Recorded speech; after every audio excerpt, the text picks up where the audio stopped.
始新出發嗎？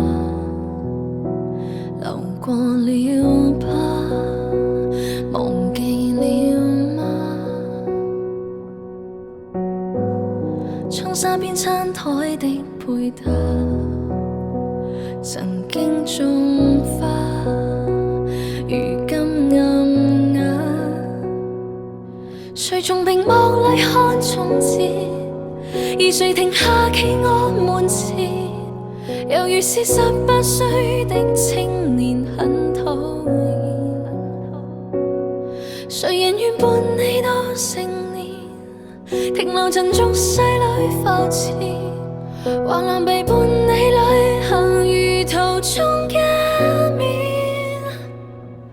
只可惜風景都錯過，差一點方可親吻我。喜歡這觸摸俘虜我，而你欠我。當天的街巷中碰過，吹起的煙圈中說破，心中這一位英俊少年的愛火，可燒傷我。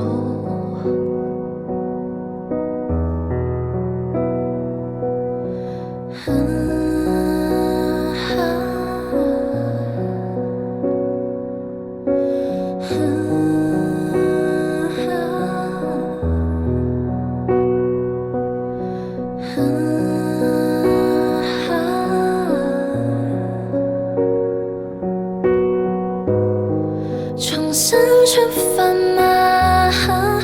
更渴望未來。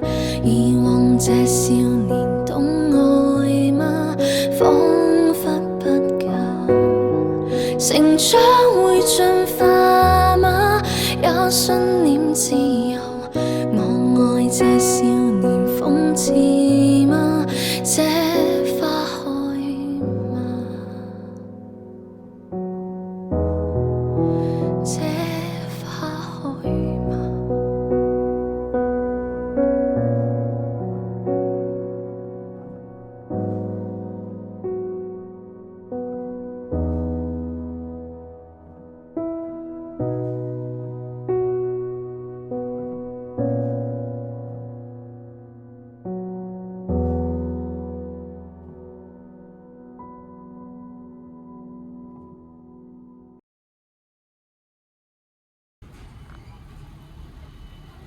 嗰啲蛔蟲，但佢走咧就影埋嗰個日落咯。